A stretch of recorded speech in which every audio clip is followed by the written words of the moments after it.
Hi everyone, I'm Chandler Ferrebee, the program manager for the Virginia Film Festival. Thank you so much for watching Electric Jesus as part of our 33rd annual edition. I am here with the writer-director Chris White, editor Scott Lansing, and actors Brian Baumgartner, Andrew Eakle, Shannon Hutchinson, and Will Oliver. Thank you guys for being here. Hello. Hi, so much. And Andrew, did I say your last name right? It's pronounced Eakle. Damn it. Everybody does it though. I know it should be a simple last name, like it should be. It's only a few letters. For some reason, my ancestors thought they put an A in it and just mess everything up. So. Well, mine's a nightmare, so I totally understand. Yeah. So this film was submitted to us, and I remember, we get like 500 entries, and I was going through trying to find something to watch. And when I saw a film about a Christian hair metal band in the 80s, I was so excited. And I just remember thinking to myself, please be good. And it's so good. And I'm so glad. And Chris, you can just talk a little bit about how you came up with this idea, how this film came to be. Yeah, I mean, they always tell you when you're a writer to write about what you know. And that's something I know about. I grew up in an evangelical Christian youth group in the 80s, and we listened to a lot of Christian rock music. And but I'd never really seen that world presented the way I remembered it. I hadn't seen Christian kids just talk, in the weird way we talk, but also like sincere. Like Christians in movies are often the bad guys, or they're stupid, or maybe superheroes. If you watch a so-called faith-based film, they tend to be perfect people. So I just thought it'd be fun to kind of combine that coming of age genre with the rock band genre, and something I had obviously never been in the rock band genre, a Christian hair metal band, which on its face is pretty funny just thinking about. And so that's where it all started. And I knew it would take finding a bunch of musicians and young people that seemed real and seemed like they belonged to the world. And fortunately, we found a lot of those folks. Yeah, and I grew up Southern Baptist, and I went to a Baptist middle school Bible class every day. And what I loved about this film is that their religion isn't. It's usually either made fun of in films, or it's becomes a religious film. And what I love about this is it's just part of it. It's just like if they were from a specific place or part of a certain team. And how was it like striking that balance? Because I'd never seen that before. Well, definitely. I don't have a religious agenda with the movie. Like, I'm not trying to bash it or propagate it. Like a lot of people had really just sad, bad experiences with church and youth group culture and everything, and really went through the ringer. And my heart goes out to those people. It wasn't like that for me. It was just kind of a joyful, cool place to grow up. So I didn't have a lot of hangups about it. But when I'm making the movie, I'm making a rock and roll movie, and Scott, our editor, can tell you a lot of what he and I were doing was in post and on set was just, we could not have this be a so-called Christian movie. Christian propaganda is not what we were trying to do, but we just wanted it to be honest. And the actors can probably tell you the same thing. Like, a lot of what I talked to them about was, you really believe this, and it's just true to you, and that's that's it. Just, it's honest. And then once we get that out of the way, then we can go about the business of actually making an awesome rock and roll movie and a coming of age movie and all the other things that Electric Jesus is. Yeah. And how was it? I mean, the music in this is great. I could definitely have Go Commando just like stuck in my head all the time. But how much of that music did you guys play, and what was that process of filming those scenes like? Scott, why don't you take that one? You're very involved with that. Yeah. I mean, it was really exciting. We Chris and I have a background of being fans first, and I spent a lot of years following bands around and watching them fail, and a few successes, and you try to break them. And I think it was a great way for us to kind of ventilate all that energy into a film. And just have an amazing cast that worked so hard behind the scenes, and just to get us to the space where we could kind of repeat moments in our own history. And we felt that, Electric Jesus was a universal It's a story about people who are following a dream, and dreams universal. And we just felt going into those spaces, we had a lot to say about life and about the challenges of trying to make it in the music scene in that time period. And in retrospect, there's things you can laugh at about your past without making fun of it. A lot of the humor comes from what we so strongly hold to ourselves and what we believe, and then there's a lot of love for that space. So it was a tightrope to find it with Like Jesus, but I think we found it. It's exciting to see so many energies come forward from so many different aspects of creatives on this, and find this film.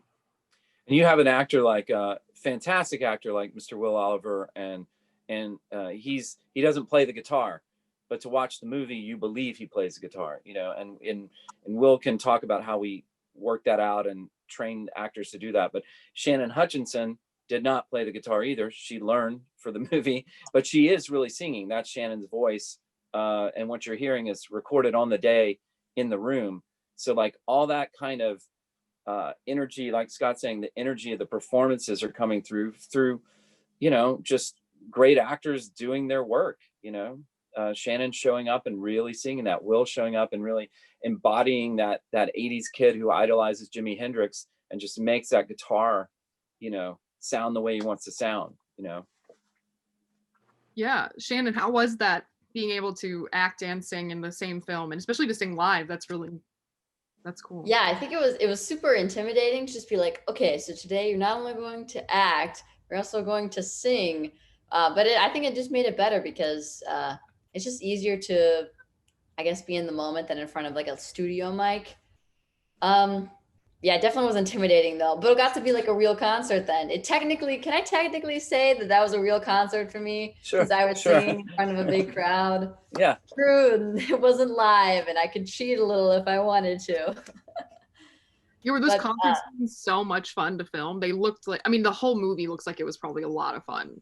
Oh yeah, because when you're up there and they like pay people to just like be there and cheer for you, it feels real. Like I don't know, especially wearing the costumes and everything, where we look like actual rock stars. It's so hard not to believe that's true. They're like going at it with all their might, just cheering for you, and then say cut, and they're just like looking around. Like, oh well. And Will, yeah, I saw an interview with you where you're talking about learning to play the guitar for this. How much, if any, of this made it into the film? Well, we all kind of came in. I had a previous background of playing guitar. Like I can, the classic 4 Christian chords, like the G, E minor, C, and D. And then, and so then they put us in this room, and where they want us to like learn these songs, and so instead of like, acting how it would sound, there's a guy named Daniel Smith who came in, and he actually like showed us the chords the way we would play. And then a lot of times, he would cut the track and we let us play along for it. So it was really cool, and it was a good experience. And I think, the hardest part of this whole movie was learning the music, like hands down. Like before we even touched the script, we just worked on the music the entire time. But it was genuinely fun. And a lot of stuff, we can play all the songs. Personally, I can.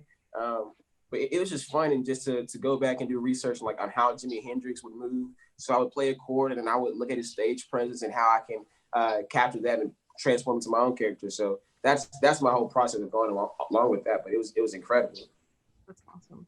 Andrew, I assume you ran sound for this entire production. Yeah, I originally they wanted Will for the lead, and I was going to do guitar, but I'm not as talented as Will, so I couldn't learn how to fake it.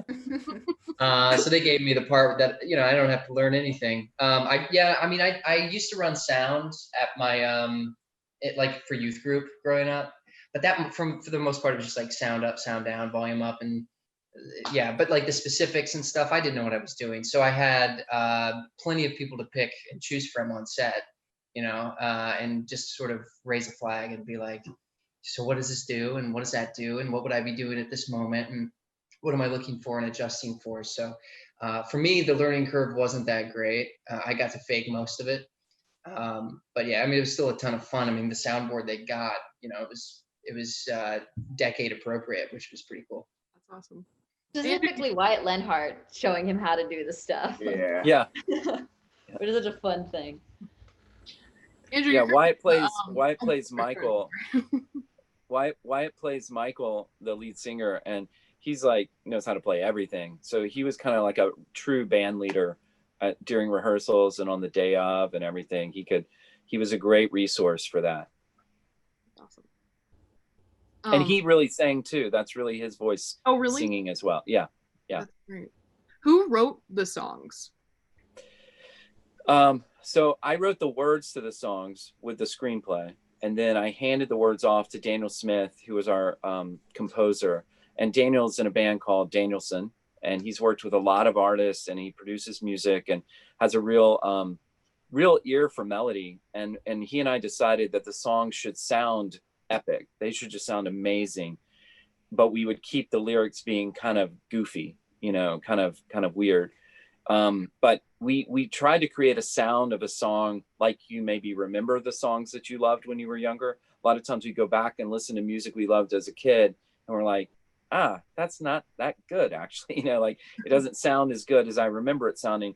In Electric Jesus, the songs should sound exactly like you would remember them sounding, which is pretty epic and great. And I think, Daniel and the actual studio band who's playing the instruments, which is an incredible band, John Montgomery on lead guitar, John Mark Painter on bass, and Patrick Berkery on drums, with Daniel doing some additional control. I mean, that is a band you would want to go see play. And to see them focus their talents on hair metal, on 80s metal, was just incredible. Andrew, you're kind of the heart of this film, and your character, I think is really tough to play because he's very devout in his beliefs and moral, but he's also incredibly likable. Was it hard to strike that balance of keeping him not preachy? Yeah. I've answered that question a couple of times, and I'm always surprised when other people ask me that, because that wasn't something that I thought would be obvious or something that would come up. But it was. I mean, it was a bicycle to ride. Having to kind of find that balance between being somebody who's likable, somebody who's sort of hip, knows what he's talking about. It's kind of, he can hang out with the guys as much as anyone, but he's also probably more than anyone a little bit pious. He's very serious. He's very serious about his faith. He wants to save souls. He wants to proselytize. And you do, I think it was something that was constantly on my mind. How do you strike a balance between being really sort of a relaxed character, but also somebody who's very naive? So yeah, absolutely. Brian, I'm not gonna lie, I'm a little starstruck talking to you, and as you should be. Yeah. As you should be. This is the one thing that might make my 13-year-old brother think I'm cool, is talking to you. But, so you're most well known as playing the drummer and lead singer of Scrantonicity, and with this, you're on the other side as their kind of manager. What drew you to the role of Skip? Well, first off, let me say I apologize for the bed in my background. Let's just get the elephant out there. I am on the road. This is not. I'm not normally Skype zooming from with my bed in view, but it's appropriate for the role. The role was immediately interesting to me because it's so different in a lot of ways from characters I've been able to play on film and television so far. And, I think that it's an actor's job is never to judge their characters. It's to try to find, much like what you were talking about with Andrew, like, he doesn't perceive himself as being a bad guy or as a con artist. Of him, which was he was incredibly passionate about wanting this band to succeed, and in part for them and in a large part for himself, but his own internal obstacles that he had to giving himself and them success, I think is what made it interesting. So you know, for me, it was about the character. And I thought he was written with great depth and complexity, and it being something different for me to play made it really interesting. And was his toupee as hot to film in as it looked in some scenes? Do you find hot like sexy, or no, like it looked sweaty in certain scenes. Yeah. Well, I mean, let's be clear. The movie was filmed in Columbus, Georgia in the summer. So it was time specific. And I decided fairly early on that if it was sweaty, it would have been sweaty. Like in, you know, 10 people in a very, very small hotel room in Columbus, Georgia, or, you know, in, touring around, it probably would have been hot and they would just deal with it. Yeah, I really liked that. Chris and I talked about that early on, really, as, you know, obviously I wore a toupee on another job that I did. And so there was, you know, initially for me, some hesitancy, like I didn't want to just specifically, you know, call out that joke. And so for me, it really wasn't a joke. The idea was that it was a metaphor for his unraveling. And it was part of the facade of him. And I really sort of thought of that as, well, here's something external that makes him feel better, that makes him feel like he can portray himself, you know, as a Miami Vice wannabe Christian manager, powerful guy. And as he can't handle the pressure, and as his obstacles get in his way, well, it disintegrates as well. And I thought that was a great idea by Chris, and having that serve as a metaphor sort of for his unraveling. Because, you know, I mean, we all of us, including, you know, the band members, the younger people in this film, we all put up facades. We all try to hide who we really are or what's really going on inside of us. And so I thought as a tangible, like, let me show you the facade that I'm putting on, and we get to see it crumble. I liked that quite a bit. Yeah, and that definitely comes across since it isn't really even played as a joke really until the end when he finally hits bottom and takes it off. Right. But I think that it was, you know, I have played things, other things before where it was intended that this character have hair, right? Like, and that was never the idea here. The idea here was, I think this might have been the hair artist and myself. We were going for like Sam Donaldson, the old TV anchor with, you know, this straight across thing. Like, very clearly he had some help on the hair front. And the idea was to sort of emulate that from that, you know, general time. And so that we weren't trying to fool everyone that I suddenly grown hair or that I was playing a character with hair. I was playing a character with a hair piece that was trying to hide something. I think Donna, who did that hair piece, said that you guys named it Sam. I think the hair was called Sam. Yes, for after Yeah. Oh, that's great. I didn't know that. Shannon, Andrew, I'll tell you who Sam Donaldson is later. Okay, don't worry. I'm nodding my head, but I don't know who that is. You guys have an 80s icon in this film in Judd Nelson. How did he come onto the project, and what was he like? We needed somebody. We knew that somebody that was going to play Shannon's father, the pastor, would you know, we were going to make that somebody a name you would recognize. And Scott, you probably remember this too, when you know, I'm of the age that Judd Nelson was like a god to me, you know, and there is a little bit of a John Hughes vibe to the movie. I mean, being that it's set in the 80s and it's a coming of age story. And I love John Hughes, just one of my favorite writers and directors.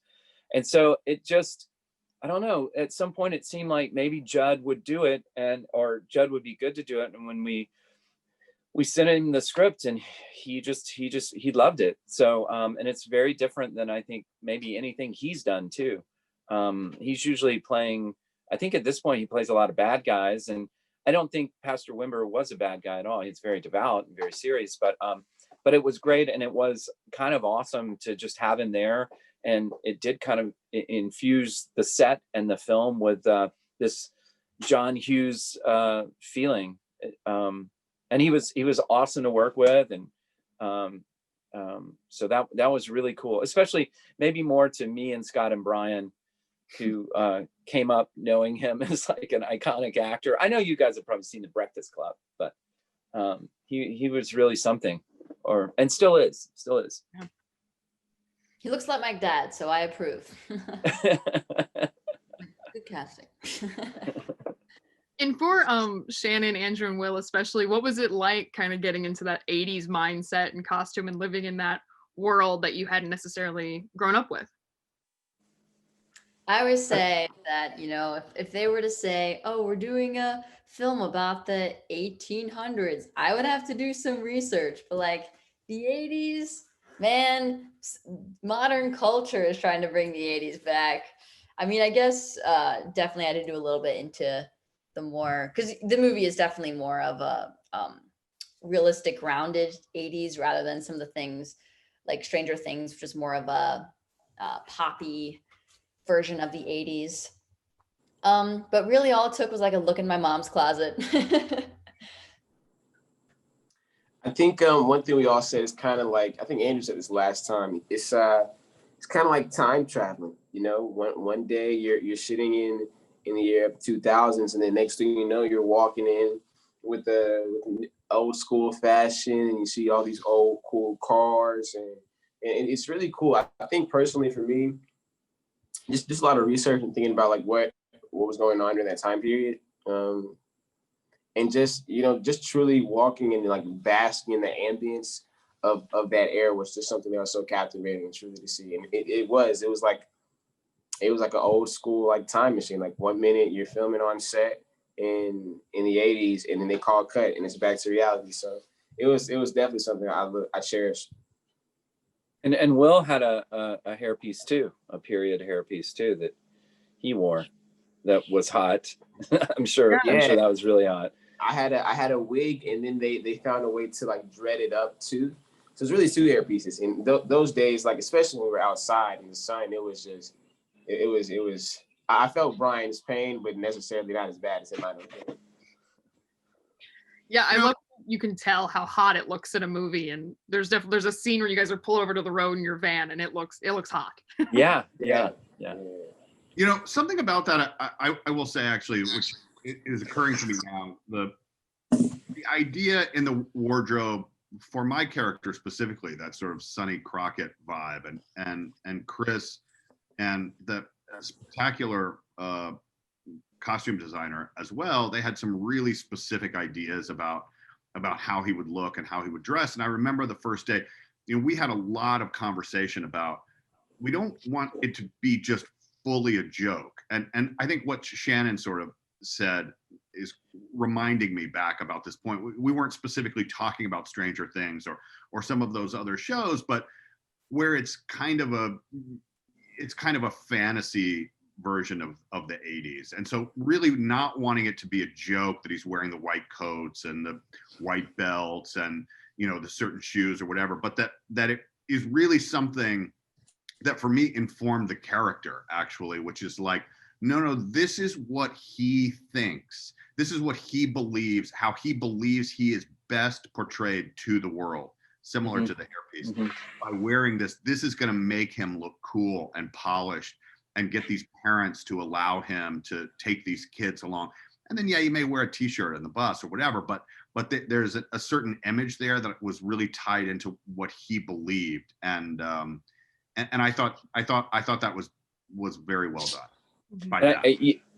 I love your line, Brian. I think you wrote this line when you say that the jacket's 82% alpaca. Right. When you say to Scotty, that's one of my biggest laughs in the movie. Take that jacket off. That's 82% alpaca. Because we were saying, what could it be made of? That just the name and saying it would sound funny, but maybe plausible. Maybe it really is made out of alpaca, right. Blue alpaca. Right. And I wanted to ask about the van, just as an existing prop. is Joy Explosion a real band? How did the band No, be? no. We were trying to make something that seemed cheesy and more 70s, 60s Jesus music-y that would be out of date. And then we created a backstory where Joy Explosion was the biggest thing in Christian music, but there were some moral failures. Like so they had to get rid of that RV, and they ended up, somehow finagled getting the camper. But no, that was a bit of an albatross. It didn't run that much. It was usually towed to the location. The stuff where they're driving down the road inside the camper, it's literally just sitting in a studio, and we're moving it and making it look like the van's moving, because it was very, it ran sometimes, but not reliably at all. But it was a beautiful prop. It didn't take much art direction.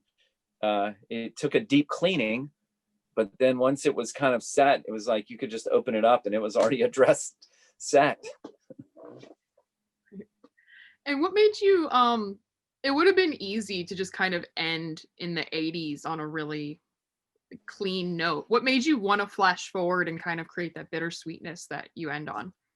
So, and I would love to hear Scott talk about this too, because really Scott and I crafted that in post, the ending. It wasn't exact. I think maybe we had thought when that night we saw Shannon sing that song, I feel like I remember talking to Scott, like, I think that might be the end of the movie. And so that got the wheels going. And Shannon's performance, if the actor's giving you a performance, then, use it. But to me, the story, it's Sarah's story, but it's been told by this fellow, Eric, for years and years and years. And he's told the band story to friends and forever. He just doesn't realize until today, when he's telling you the story in the movie, like, holy crap, that wasn't about me. And he can't even process it as a grown-up until he goes to her funeral and just gets this big download that happens in the last 60 seconds of the movie, where the sister just said, oh no, she was like this huge, you don't know about that? Like, Electric Jesus is about a rescue mission taking Sarah Wimber away. And as, we're learning her story, Sarah's very much an enigma the whole time. And that's only because it's being told to us by some brokenhearted guy thinking about it, right? And so many rock and roll movies use the trope of, the manic pixie dream girl is the muse, right? It's a muse theory. There's a pretty girl and she doesn't really have any agency at all. She just looks pretty, twirls around, and all the guys are motivated to make art and rock and roll because of her. Well, we're trying to flip that around and say, listen, you idiot, you don't realize. And there's enough clues for the audience to figure out, like, she's really good. We keep saying it throughout the movie. Wait a minute, she's good. That girl's good. So it had to end. The story couldn't end until Eric realized that, because that's the plot, is him realizing that. And the second he realizes that, we stop. That's why it ends where it ends. It is pretty, to me. And Scott always talks about how we set these emotional, what did you say, Scott? It's like we're setting these emotional time bombs ready to go off. And we don't get sentimental at all in the whole movie. We don't get really nostalgic-y, sweet, treacly, until the end. And I feel like we spend an hour and a half earning the right to do that at the end. What do you think, Scott? Is that an accurate way to describe how we set up the end and why we ended there? Yeah, I think, we had so many great creative energies coming into this. There's moments that happen, like when Shannon was singing and she was experimenting in front of that mirror. It really held with us. And it's often been said in production, you have a script, you have like 3 different films. You have the one that's on the page, you have the one you shoot, and you have the one that you find in post. And when you have so much effective creative energy going into it, a lot of times, and you're open to it, what happens is you actually are able to find the film, because the film takes on its own spiritual direction. And I really felt that in a lot of ways, Electric Jesus did that. We had a story to tell, but in a lot of ways, it kind of had a story to tell us. And we realized, I think we were telling something about ourselves and the way we perceive life.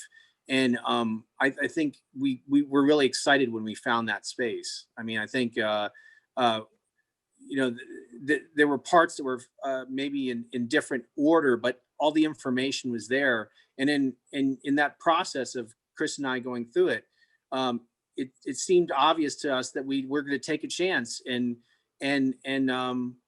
get dramatic at the end and trust it, because life's dramatic. And I think we're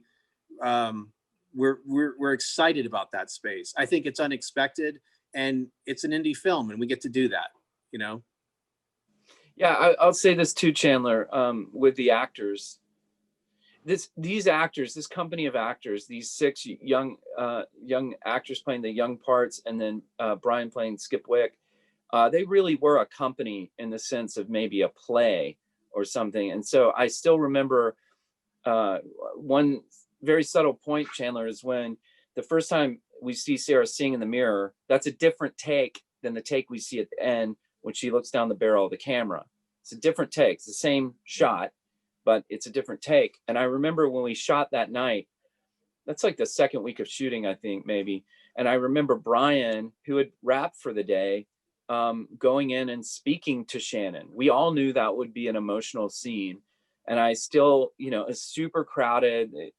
And he wanted to go in and talk to her and speak with her. And just, that's actors taking care of each other.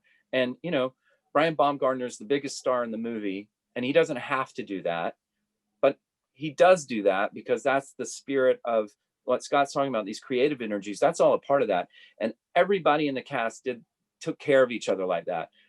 Andrew took care of people. Will took care of people. Wyatt, Caleb, Gunnar.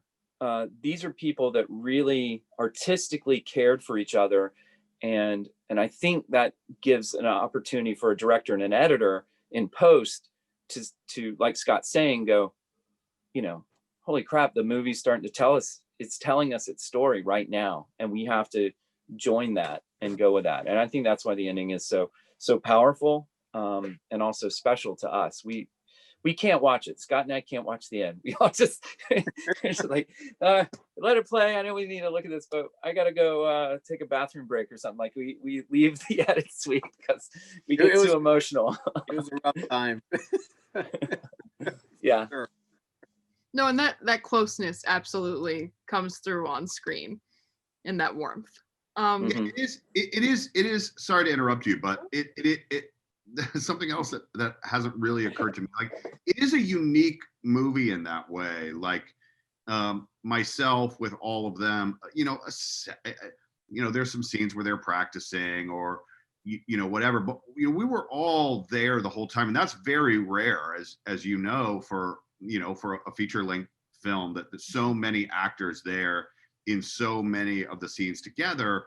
And there was a real community that was, that was created there for sure. Yeah, I'd say we have to tone it down a bit in the movie. We're like, okay, in the movie, we're not this good of friends. We're good friends. Not that good.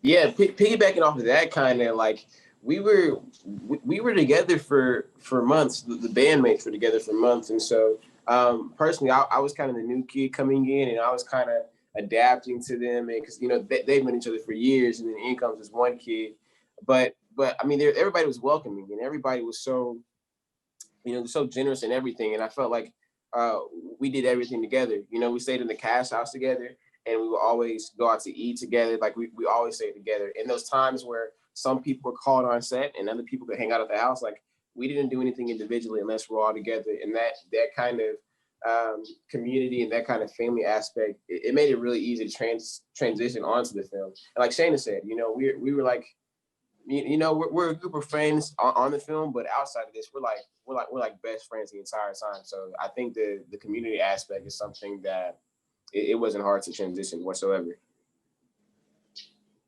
It's so weird to hear you say, when I met them and being introduced to this group, I was like, you mean you didn't know us forever? Yeah. Wow. It is weird thinking about the group prior to Will joining, because it just feels like he's always been a part of the group. Yeah. But I think Shannon and I first auditioned for this at the top of 2017, and then that was the same time that Gunnar and Wyatt had been attached to the project to some capacity for what, Chris? A couple of years. At Yeah, least. he was the first person, that when I had the script and we started raising money, I called him. I'd worked with him before and knew he could act, knew he could sing, and just adored him as a human. And I thought, yeah, you're going to be a part of this. But yeah, we thought we would shoot in 2017, we didn't. We thought we'd shoot in 2018, we didn't. And then 2019 we did. And that just meant that all the characters came in, were locked in, and there we went. But yeah, Will was local to the city where we were shooting. So fortunate to find him. It was like almost instantly I was like, if this kid can really act, I think you submitted a lip sync thing. Like we would ask people playing the guitarist, send us like you playing the guitar to Living Color, Cult of Personality, that song. I think that was the song. And just minding a guitar. And I was like, okay, he's got that down. I got to see him in person, and meeting Will in person. He's just a great guy, very serious, very focused, but also likes to have fun. Like he Loves was to just, jog. yeah. Loves to run. Gives the best hugs. He does. If you can get a hug from Will Oliver, get a hug from Will Oliver. But I knew them from years previous, starting and stopping the movie. And I was like, I think everybody's going to really love this guy. And it was a good match. So great. Well, thank you all for your time. You've been so generous with it. I'm so happy that we get to present this film. Thank you so much.